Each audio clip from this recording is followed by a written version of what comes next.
17 août 1960. Le Gabon, pays d'Afrique équatoriale française, se départit officiellement de son statut de colonie. Cette terre, riche de contrastes, de diversité culturelle et humaine, amorce dès lors son chemin vers la grande destinée qui lui est promise.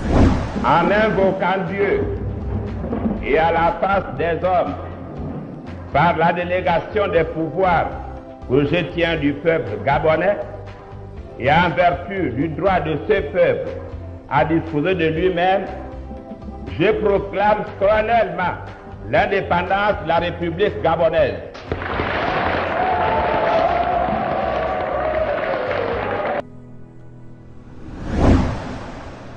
Avec l'accession d'Albert Bernard Bongo à la tête de l'État, les forces vives de la nation s'attellent à préserver la souveraineté internationale acquise en mettant en action de multiples projets d'ordre politique, social, économique et culturel.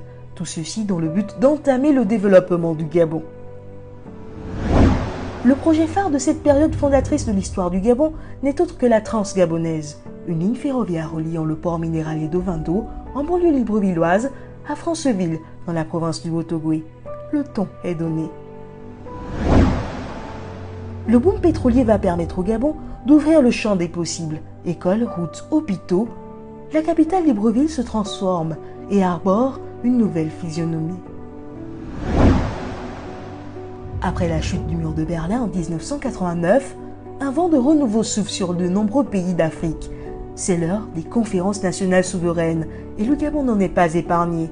Les cartes sont rebattues et tandis que l'acte de décès du monopartisme est établi, de nouvelles institutions telles que la Cour constitutionnelle et le Sénat voient le jour.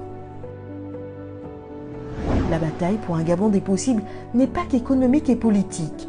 Le 4 janvier 2007, un régime obligatoire d'assurance maladie et de garantie sociale en République gabonaise est instauré. La Caisse nationale d'assurance maladie et de garantie sociale, CNAMGS, naît de fait. Elle vient répondre à un besoin préoccupant de renforcement du mécanisme de prévoyance sociale. La CNAMGS devient donc le moteur de la politique sociale du chef de l'État de l'heure et de son successeur, Ali Bongo Ondimba.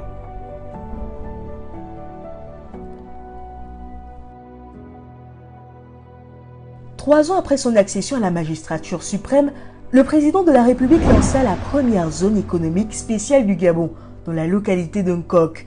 Ce périmètre bénéficiant d'un régime privilégié constitue un véritable levier de développement et de diversification de l'économie gabonaise, notamment dans l'approche de la transformation du bois en vue d'en faire une valeur manufacturière. En 2015, la décennie de la femme gabonaise est initiée par son Excellence Ali Bongo Ondimba. Ce plan décennal a pour objet d'intensifier la promotion et la protection des droits de la femme, de promouvoir leur autonomisation et de renforcer progressivement l'arsenal juridique contre les dispositions discriminatoires à l'égard des femmes. Égalité homme-femme, protection de la veuve. En 7 ans, la condition féminine s'est considérablement améliorée. Dans cette même période, lors de la chute du cours du baril de pétrole au niveau mondial, le Gabon a mis en place une batterie de mesures inscrites dans un plan de relance de l'économie qui tient compte des réalités actuelles afin de diversifier et de rendre plus performantes les composantes de l'économie gabonaise, ce qui permettrait à l'État d'être encore moins dépendante de son or noir. Né de la volonté de son Excellence Ali Bongo Ondimba, le plan d'accélération de la transformation a été conçu afin de permettre à l'exécutif de mettre en œuvre un certain nombre de projets dits prioritaires du plan stratégique Gabon émergent avant 2023, et cela tout en tenant compte du contexte de crise qui prévaut, en l'occurrence celui de la pandémie du Covid-19. Ainsi, ce plan d'accélération a la prétention d'améliorer les secteurs porteurs d'avenir en tenant compte des pivots sociaux, économiques et transverses. Ces axes de bataille sont légion. Parmi eux, la facilitation de l'accès à l'emploi et l'autonomisation des jeunes, avec des formations en totale adéquation avec les problématiques d'envergure que notre État rencontre.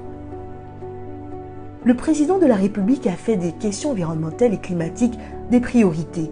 Grâce à la préservation de ses forêts, qui représentent 88% de son territoire, le Gabon veut créer 187 millions de crédits carbone, dont 90 millions seront vendus sur le marché des compensations. À une heure où le Gabon écrit une nouvelle page de son histoire, après son adhésion au sein de la prestigieuse organisation intergouvernementale du Commonwealth, les efforts de tous sont nécessaires afin que 62 ans après l'indépendance, les espoirs et les rêves des pères fondateurs de notre patrie perdurent. Bonne fête nationale à toutes et à tous.